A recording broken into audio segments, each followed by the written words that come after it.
When two people secretly want each other, the world doesn't say it out loud, but the energy does. There's something haunting, magnetic, almost forbidden about the way two souls try to pretend they feel nothing while their hearts scream everything.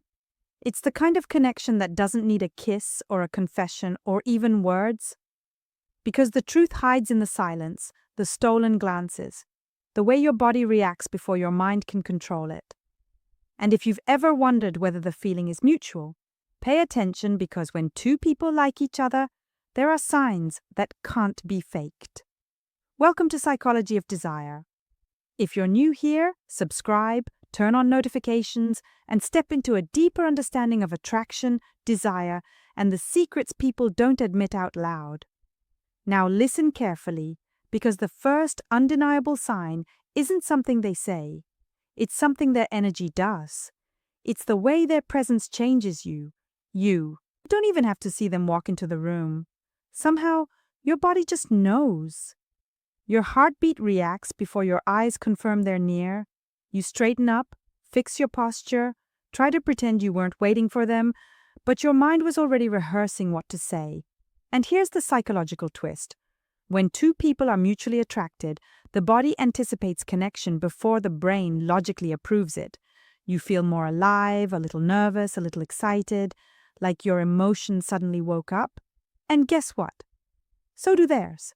Watch how they behave around you. Do they suddenly become more aware of themselves, fix their hair, adjust their clothes? Do their eyes brighten just a little more the moment they see you? This isn't coincidence. This is subconscious signaling. Nature's way of saying they notice you. They want you to notice them too. And the funniest part, both of you try to pretend you're calm. You try to hide the spark, but your physiology betrays you. There's a moment, it always happens, when your eyes meet, that 1 second where neither of you looks away fast enough. That soft collision of souls that feels like time paused just for you two. If it was nothing, that moment would feel empty. But it doesn't. It feels charged. It feels like you just touched without touching. And that eye contact lingers.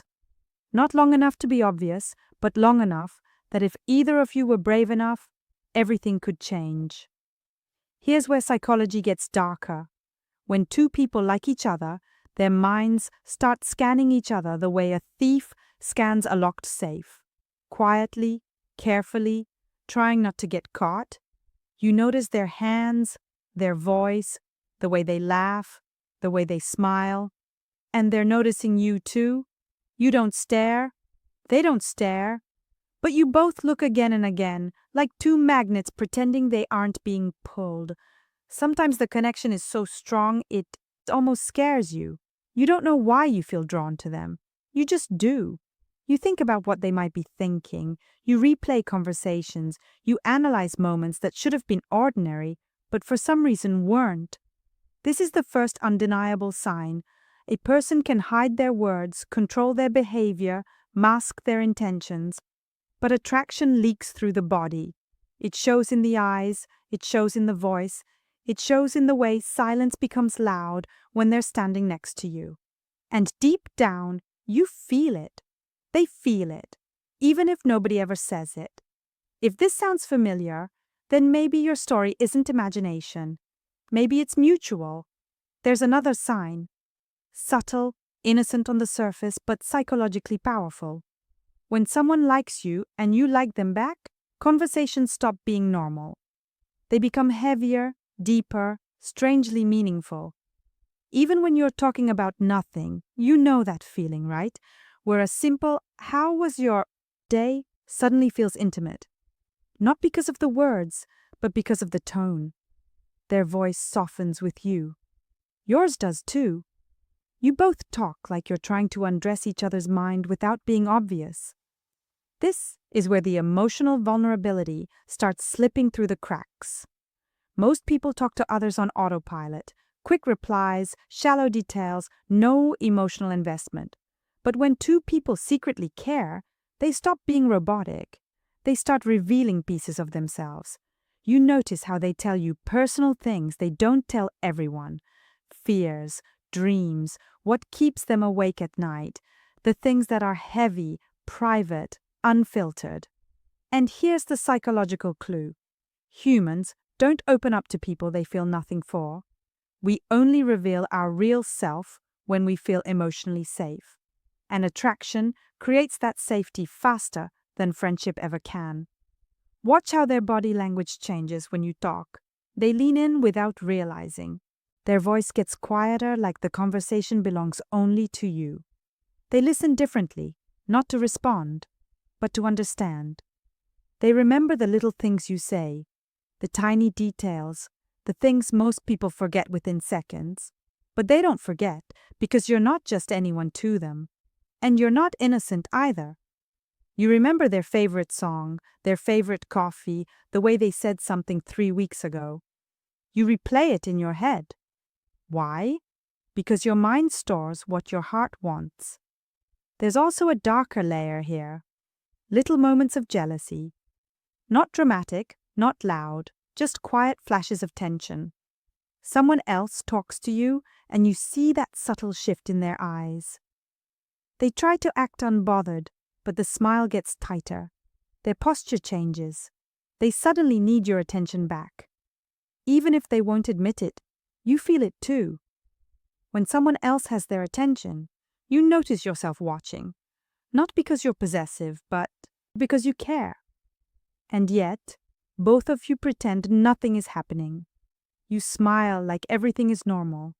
But inside, your heart says, why are they giving their attention to someone else? They're supposed to look at me. It's silent jealousy, the kind that only happens when feelings exist. But here's the most fascinating part. Your conversations may not even be constant. You don't have to talk every day. You don't need to text all the time because the connection isn't based on frequency. It's based on intensity. You can go hours, days, even weeks without speaking. But when the conversation returns, it feels like it never paused. Like no time exists between you. Like the thread between you never broke. That's not coincidence. That's emotional imprinting. When someone matters, they don't just exist in your life. They exist in your mind. And maybe you've tried to move on, forget, or distance yourself. But the attraction pulls you back every time. Two people who like each other can pretend they're friends. They can pretend they're just being nice. They can pretend the feelings don't exist. But energy never lies. Behavior never lies.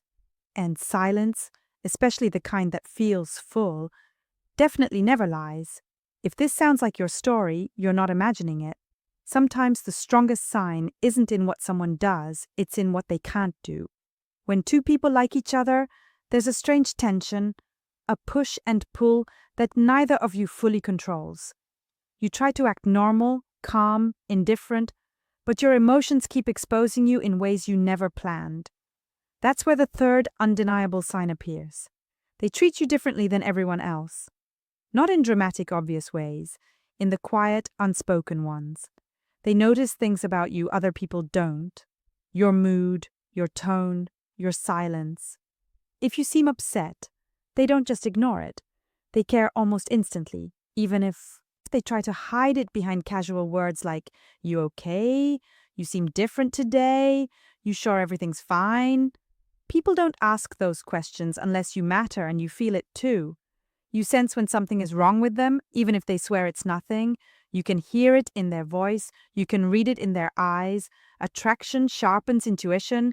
It makes you emotionally sensitive to each other. But there's an even deeper layer, the protectiveness. When you like someone, you don't want to see them hurting. You don't want to see them stressed, sad, or treated badly. You defend them, sometimes silently, sometimes out loud. Even a small criticism from someone else makes you feel uncomfortable. You want to shield them from the world, even if you have no right to, and they do the same for you. Pay attention to how differently they respond to you compared to others. How their voice softens, how their eyes linger, how their words come slower, more thoughtful, as if they don't want to say the wrong thing. Psychology calls this emotional prioritization. When someone becomes important, the mind automatically gives them special treatment. You don't plan it, You just do it. Here's the darker part. They get nervous around you, not in a shy, awkward way, in a trying to look controlled, but failing way. They fidget. They overthink their words. They laugh at things that aren't even funny. They fix their posture. Their voice shifts. Their breathing changes. Attraction is a biological stress response. Your brain becomes hyper-aware of the person you want. So if someone acts confident with everyone else, but suddenly becomes careful, softer, shy, or different with you, that's not a coincidence. You make them feel something. But the strongest psychological sign is this. They notice your absence. When you walk away, they look for you. When you're quiet, they wonder why. When you take longer to reply, they feel it. They don't have to say it out loud. Their behavior says it for them. Maybe they get randomly distant, then suddenly warm again because they're fighting the feeling. Maybe they start conversations about nothing because they just want your attention. Maybe they tease you, annoy you, or joke with you, because creating an emotional reaction is better than being ignored. Humans don't chase people they feel nothing for. We chase the ones who make us feel alive. And sometimes, the most confusing part is this. You both know something is there, but nobody is brave enough to say it. Why? Because liking someone who likes you back is scary. You're afraid of ruining the friendship. They're afraid of rejection. You're scared of being hurt. They're scared of losing you. So instead, you both live in the almost, the tension, the unspoken chemistry. But chemistry can't stay silent forever. It always finds a way to show itself. If this feels like your story, you're not imagining it, you're feeling it. There's a moment that always gives the truth away. Not when you're together, laughing, talking, flirting, but when you're about to leave.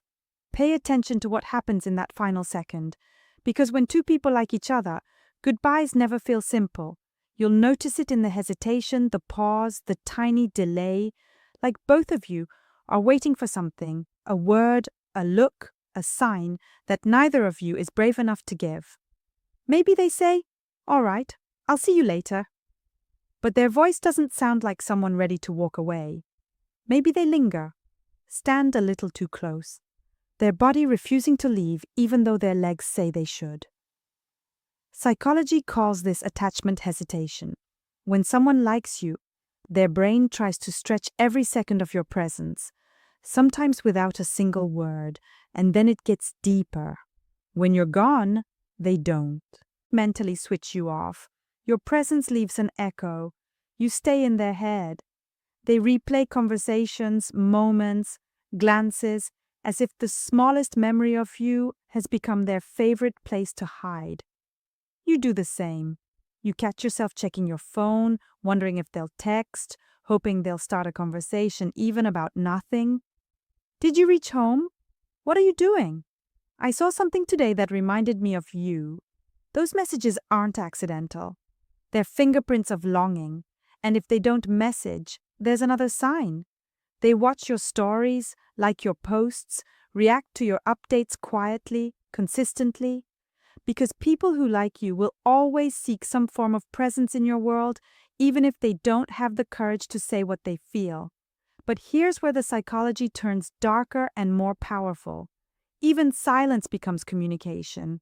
If you don't show up one day, if you don't text, don't call, don't appear, they notice, they wonder, they feel it.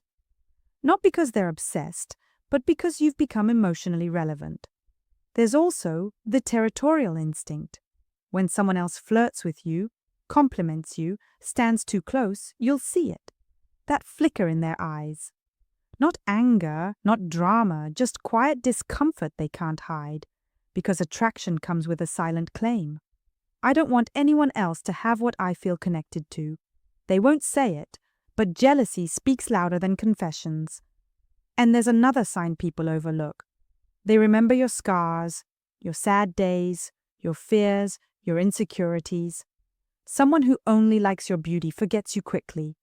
Someone who likes you remembers the things that hurt you.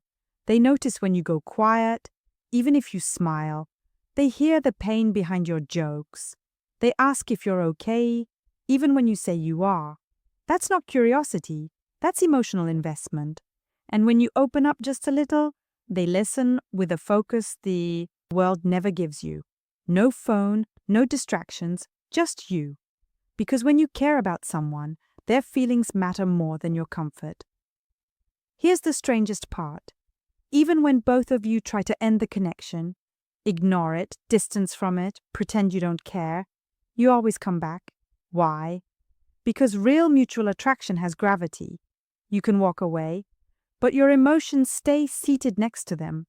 So, if someone's goodbyes feel heavy, if their silences feel loud, if you feel their presence even when they're not there, that's no coincidence. That's real, and you know it. There is a point where mutual attraction stops being a theory and becomes undeniable reality.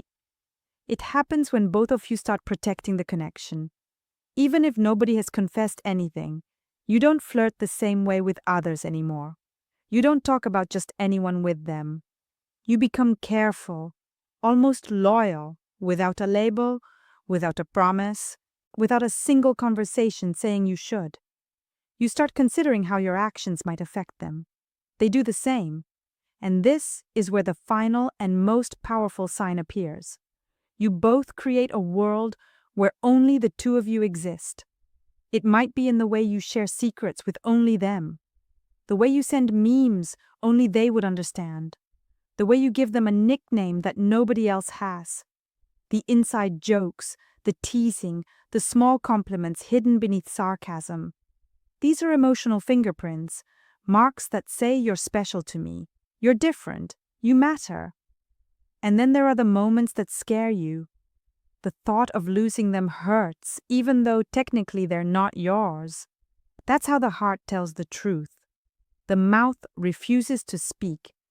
You imagine what it would feel like if they suddenly stopped talking to you, if they disappeared, if someone else took your place in their life. The idea stings, not because you're weak, but because feelings don't ask for permission before they grow. And when they feel the same, you see it. They get quiet when you mention someone else.